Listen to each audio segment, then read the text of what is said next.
अस्सलाम वालेकुम स्टूडेंट्स, उम्मीद आप सब खैरियत से होंगे। आज हम नेक्स्ट चैप्टर नंबर 2 की डेफिनेशंस करने जा रहे हैं। लास्ट टाइम हमने जितना भी पढ़ लिया था उसके बाद अब जो हम ऑनलाइन क्लासेस में स्टार्ट लेने लगे हैं वो है डेफिनेशंस। और डेफिनेशन में यूनिट वेक्टर्स हैं, फिर नल वेक्टर है, इक्वल वेक्टर है, पोजीशन वेक्टर है।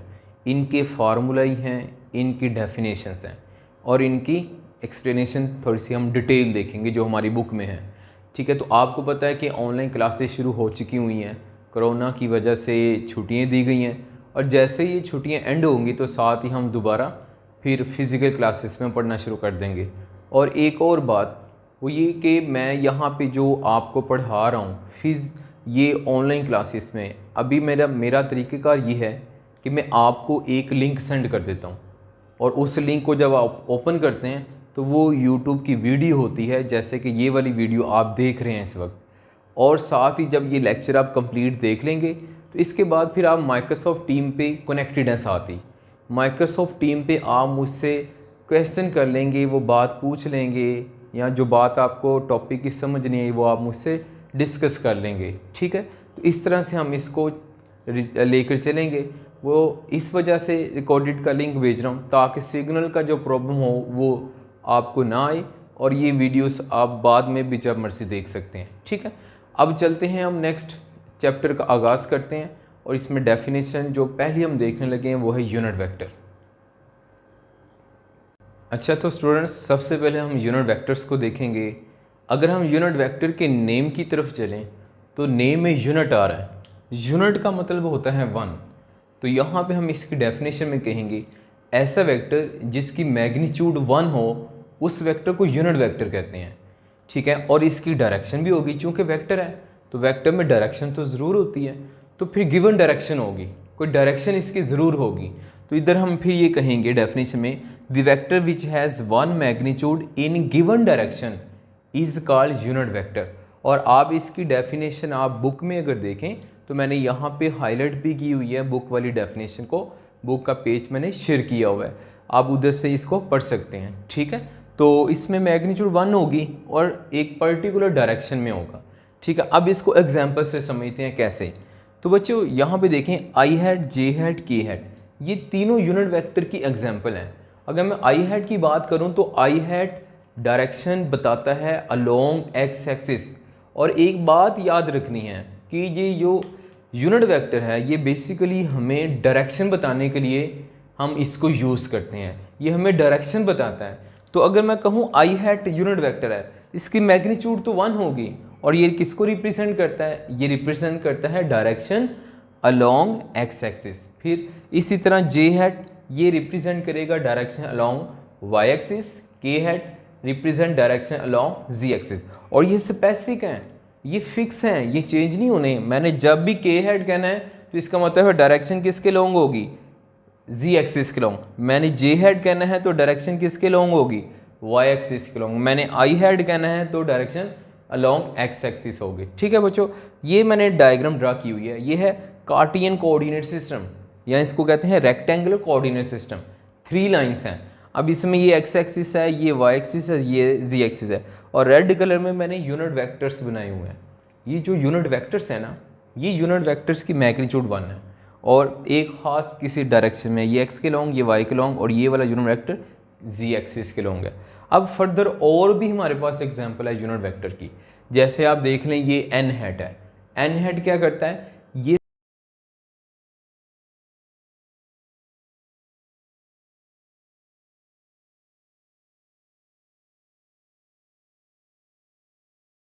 सरफेस के ऊपर अगर नॉर्मल हो उस नॉर्मल की डायरेक्शन को रिप्रेजेंट करता है।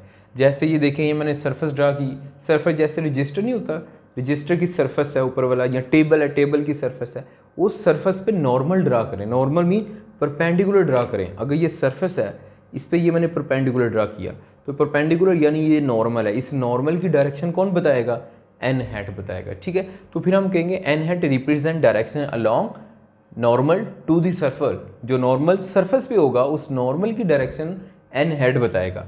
और फिर आज इन लास्ट हम एग्जांपल करने जा रहे हैं वो है R hat. R hat basically position vector है, बेसिकली यूनिट वेक्टर है ऑफ पोजीशन वेक्टर। अगर पोजीशन वेक्टर हो तो उस पोजीशन वेक्टर का जो यूनिट वेक्टर आएगा उसको आर हेड से लिखेंगे। अब पोजीशन वेक्टर क्या होता है, तो बच्चों यहाँ पे मैंने अभी आपको पोजीशन वेक्टर समझाना क्या होता है, तो पोजीशन वेक्टर इसको बाद में हम देखते हैं, तो अभी आप इसको माइंड में रखेंगे। आर हेड क्या करता है, पोजीशन वेक्टर की डायरेक्शन को बताता है, ठीक है। पोजीशन वेक्टर वो वेक्टर है जो किसी पार्टिकल की पोजीशन में जाता है, तो पोजीशन वेक्टर का यूनिट वेक्टर आर हेड होता है। अब आज नल वेक्टर की हम बात करने जा रहे हैं। नल बच्चों नाम से ही है, नल मीन ज़ीरो होता है, तो नल वेक्टर ऐसा वेक्टर जो नल होगा, जिसकी मैग्नीट्यूड ज़ीरो होगी या मैग्नीट्यूड नल होगी, तो इधर मैंने लिखा हुआ है ज़ीरो मैग्नीट्यूड होगी। अब देखें वेक्टर है तो डायरेक्शन तो होती है, तो जब ये नल हो गया, ज़ीरो हो गया, तो फिर डायरेक्शन कहाँ की, तो देखें वेक्टर तो है, हम इसकी डायरेक्शन तो ज़रूर साथ बताएंगे, तो फिर इसकी फर्जी, इसकी सपोज की हम डायरेक्शन बता देते हैं। इसकी डायरेक्शन को कह देते हैं आर्बिटरेरी डायरेक्शन। आर्बिटरेरी का मतलब है कि कोई फर्जी की हुई डायरेक्शन इसकी होगी, तो सात डायरेक्शन मेंशन कर रहे हैं, तो हम कहेंगे the vector which has zero magnitude and arbitrary direction is called null vector. बच्चों आपने कभी ये नल वेक्टर डेली लाइफ में देखा है? ऑफ कोर्स देखा होगा। नल वेक्टर देखें, मैं कहता हूँ ये ज़ीरो मैग्नीट्यूड है, तो ये मैंने पॉइंट ड्रा किया, ये क्या है, इसकी मैग्नीट्यूड ज़ीरो है। अब आर्बिटरेरी डायरेक्शन बनानी है, फर्जी कोई भी डायरेक्शन बना सकते हैं, मैं इधर को डायरेक्शन बना सकता हूँ, इधर को अपवर्ड कोई भी बना सकता हूँ, तो कोई एक डायरेक्शन बना देंगे तो वो क्या हो जाएगी, आर्बिटरी डायरेक्शन हो जाएगी। तो नल वेक्टर है जिसकी मैग्नीट्यूड ज़ीरो, और मैग्नीट्यूड किसकी ज़ीरो होती है, एक पॉइंट की, तो ये मैंने पॉइंट बना लिया। डायरेक्शन जिस तरफ आप मर्जी बना सकते हैं। और ये आपको कहाँ पे नज़र आता है, अगर आपने अपने रूम में, जहाँ आप बैठे हुए हैं अपने कमरे में, रूम में, ड्राइंग रूम में बैठे हुए हैं, क्लासरूम में बैठे हुए हैं, तो अगर आप उस कमरे में देखें तो कॉर्नर नज़र आएगा, कोना नज़र आएगा, उस कोने में ये ओरिजिन होगा, और ओरिजिन से आप कोई भी डायरेक्शन बना सकते हैं। जैसे ये देखें, ये ओरिजिन है, तो ओरिजिन से ये डायरेक्शन बना लें, अपवर्ड बना लें, इधर को बना लें, तो ये जो ओरिजिन होगा इसको क्या कहते हैं, ये नल वेक्टर है। तो हम कहेंगे origin of coordinate axis, origin of rectangular coordinate system क्या कहलाता है, नल वेक्टर कहलाता है। और भी बहुत सारी एग्जांपल नल वेक्टर की होती हैं, ठीक है। तो बच्चों अब नेक्स्ट हम चलते हैं, ये डेफिनेशन आएंगी, और एक बात याद रखें, ये वेरी इंपॉर्टेंट है, ये इसके ऊपर मैं 2 स्टार लगा रहा हूँ। 2 स्टार का मतलब होता है very very important, short question है, और एमसीक्यूज में भी आ सकता है। और जब मैं 1 स्टार लगाता हूँ तो 1 स्टार का मतलब क्या हो जाता है कि इंपॉर्टेंट एमसीक्यूज है, तो इसका मतलब है ये एग्जांपल एमसीक्यूज में आएंगी और डेफिनेशन शॉर्ट क्वेश्चन में आएंगी, ठीक है, ये सारे एमसीक्यूज में। अब आ जाइए, ये नल वेक्टर है, ये वेरी इंपॉर्टेंट शॉर्ट क्वेश्चन है, ठीक है, ये शॉर्ट क्वेश्चन में पूछा जाता है, एमसीक्यूज में भी आ जाता है। अब नल वेक्टर की यहाँ पे हमारी बुक में ना इक्वेशन लिखी हुई है, वो इक्वेशन क्या है ज़रा देखिएगा। ये वेक्टर है और इसका नेगेटिव वेक्टर में उसी वेक्टर के साथ नेगेटिव लगा दें, इन दोनों को क्या कर लें, ऐड कर लें, तो नेगेटिव और पॉजिटिव वाला कैंसिल करेंगे तो क्या आ जाएगा, ज़ीरो। नहीं, इसको ज़ीरो नहीं पढ़ेंगे, इसको क्या पढ़ेंगे, नल वेक्टर पढ़ेंगे। नल वेक्टर की डायरेक्शन होती है, तो डायरेक्शन के लिए हम क्या कर रहे हैं बच्चों, ये देखें यहाँ पे एरोहेड लगा रहे हैं, नल वेक्टर के ऊपर एरोहेड लगाते हैं, ठीक है। तो ये हमने देख ली, ये भी इंपॉर्टेंट है, ये भी एमसीक्यूज में पूछी जाती है, ये इसके साथ मैंने 1 स्टार लगा दिया, 1 स्टार मीन ये एमसीक्यूज में पूछी जाएगी। अब आ जाए इक्वल वेक्टर, ये भी इंपॉर्टेंट कंसेप्ट है, ठीक है, ये भी शॉर्ट क्वेश्चन में ज़्यादातर आता है, तो यहाँ पे मैंने 2 स्टार्स लगा दिए, मतलब शॉर्ट क्वेश्चन में आएगा। अब इसकी डेफिनेशन करनी है, इक्वल नाम से ज़ाहिर है इक्वल एक जैसे वेक्टर होंगे, तो ऐसे वेक्टर जिनकी मैग्नीट्यूड सेम हो, डायरेक्शन सेम हो, उनको इक्वल वेक्टर्स कहते हैं। तो देखें बच्चों, मैंने यहाँ पे डायग्राम ड्रा की हुई है, ये वेक्टर ए और नीचे वाला वेक्टर बी है, तो अगर इनको गौर से देखें, इनकी लेंथ सेम है, ठीक है, और इनकी डायरेक्शन भी सेम है, ठीक है। अगर डायरेक्शन सेम है और लेंथ भी सेम है तो ये वेक्टर्स क्या कहलाएंगे, इक्वल वेक्टर कहलाएंगे। ऐसे वेक्टर जिनके लेंथ भी सेम हो, डायरेक्शन भी सेम हो, उन वेक्टर्स को इक्वल वेक्टर्स कहते हैं। तो ये ए और बी यहाँ पे इक्वल वेक्टर्स होंगे। अब एग्जाम्पल में ये जो मैंने डायग्राम ड्रा की ना, यही इधर वर्डिंग में लिखा हुआ है, क्या लिखा हुआ है, parallel vectors of equal magnitude. Parallel का इधर मतलब क्या है, सेम डायरेक्शन है, मतलब पैरेलल है, और साथ इनकी मैग्नीट्यूड क्या आ रही है, मैग्नीट्यूड इनकी इक्वल आ रही है। अच्छा बच्चों, अब देखने लगे हैं पोजीशन वेक्टर, ठीक है। पोजीशन वेक्टर भी इंपॉर्टेंट क्वेश्चन आता है, इस पे 2 स्टार लगा लें, ये भी शॉर्ट क्वेश्चन में ज़्यादातर पूछा जाता है। ये हम MCQs में भी आता है, इसका फॉर्मूला पूछा जाता है, ठीक है। तो पहले हम इसकी डेफिनेशन देखते हैं, कंसेप्ट देखते हैं। बच्चों कोई भी वेक्टर जो किसी पार्टिकल की या पॉइंट की पोजीशन को बता दे उसको कहते हैं पोजीशन वेक्टर। नाम में आ रहा है ना पोजीशन, तो इसको पोजीशन वेक्टर कहेंगे, जो पोजीशन बताता है किसी वेक्टर की, ठीक है। अच्छा आप देखें कैसे बताएगा, पहले तो हम डेफिनेशन कर लेते हैं। डेफिनेशन में क्या है, vector which describe position of particle with respect to origin, origin के लिहाज से WRT को शॉर्टकट लिखते हैं। क्या शॉर्टकट लिखते हैं, विद रिस्पेक्ट टू को शॉर्टकट WRT लिखते हैं। ऐसा वेक्टर जो किसी पार्टिकल की पॉइंट की पोजीशन बताए ओरिजिन के लिहाज से। अब मैं इसको डायग्राम से समझाता हूँ। देखें मैं कहता हूँ ये पार्टिकल या पॉइंट P है, ठीक है। इस पॉइंट P के मैंने पोजीशन बतानी है कि ये कहाँ पे है, तो इसकी पोजीशन बतानी है। तो क्या करेंगे, इसके लिए मैंने वेक्टर ड्रा कर दिया और ये वेक्टर O से शुरू हो रहा है, P पे एंड हो रहा है। इस वेक्टर को क्या नाम दे देंगे, पोजीशन वेक्टर कह देंगे। और ये पोजीशन वेक्टर किसकी पोजीशन बता रहा है, पॉइंट P की बता रहा है। किसके लिहाज से बता रहा है, या कहाँ से बता रहा है, ओरिजिन से बता रहा है, ओरिजिन के लिहाज से बता रहा है, ठीक है। तो अब आपको मैंने ये पहले पढ़ाया हुआ है कि बच्चों अगर आपने ओरिजिन से पॉइंट P तक आना है तो डायरेक्ट जंप करके तो नहीं आ सकते, उड़ के तो नहीं आ सकते। तो इसका क्या तरीकाकार होता है, पहले आप A unit along x axis move करेंगे, ठीक है।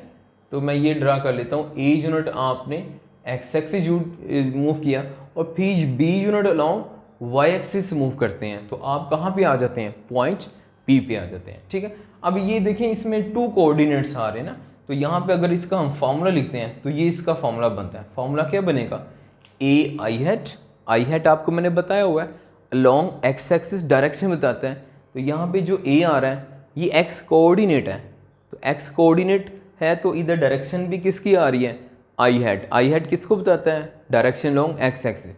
तो ये आई हैट आ रहा है प्लस साथ क्या आ रहा है, बी जे हैट।